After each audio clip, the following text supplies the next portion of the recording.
And we continue now with the 9th reason not to vote for Barack Obama. And for this one, well, you can thank the liberal media and their love affair with the presidential hopeful.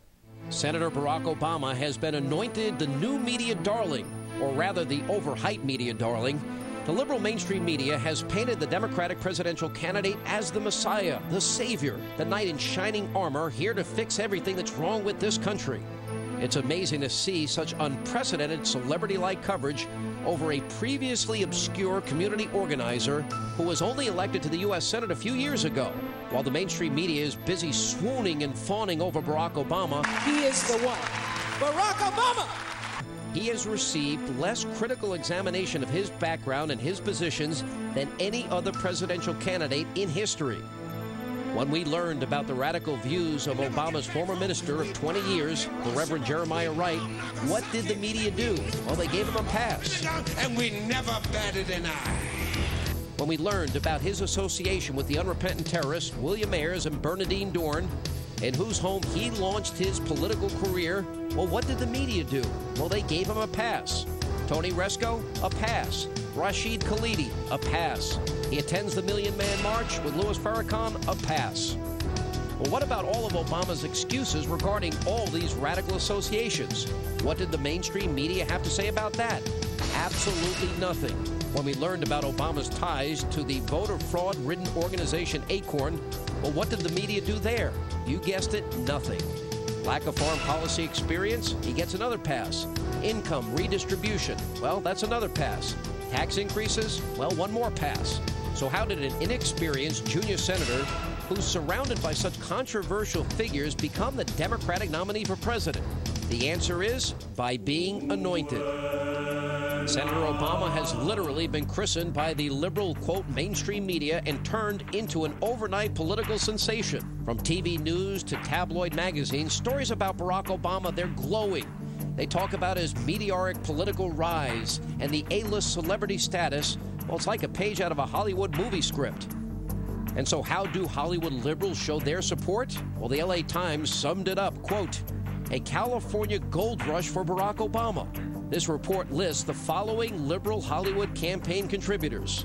Harrison Ford and George Clooney, well, they both gave $30,800 each. Jennifer Aniston, Larry David, Jamie Lee Curtis, Tom Hanks, Denzel Washington, Renee Zellweger, well, they all gave $28,500, and that's just the tip of the iceberg.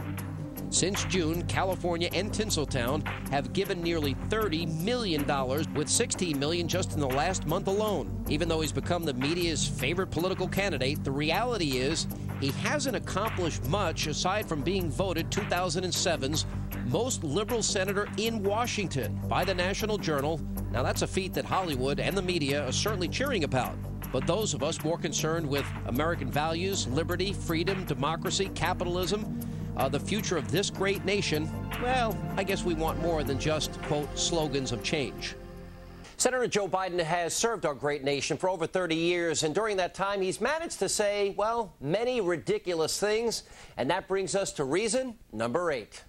Mark my words, it will not be 6 months before the world tests Barack Obama like they did John Kennedy.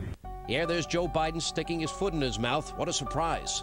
That's something that has plagued his political career since he first ran for the state senate back in 1972. Now this man is in line to be your next vice president, a position he himself has said is better fit for Senator Hillary Clinton. She's easily qualified to be vice president of the United States of America, and quite frankly, it might have been a better pick than me. Now Senator Biden is currently the chairman of the Senate Foreign Relations Committee, an important position, but he has shown himself to be on the wrong side of history many, many times.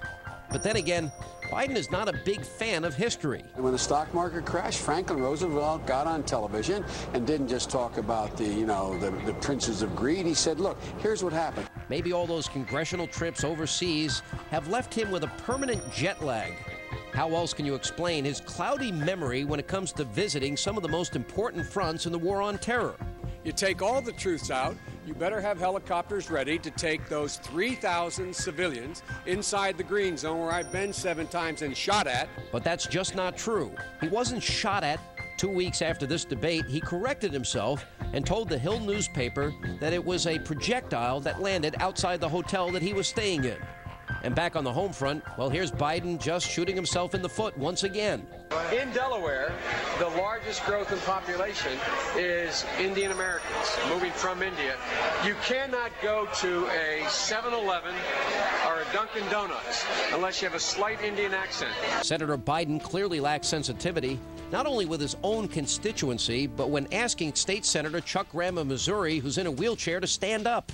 Chuck Graham, state senator's here. Chuck, stand up. Chuck, good to see you. More hope, more change that you can believe in. We're not supporting clean coal. Guess what? Well, guess what, Senator? Your running mate thinks otherwise.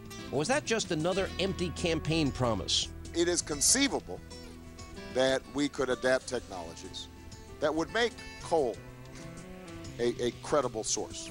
Now Senator Obama was put on the spot by Joe the plumber over his income redistribution plan.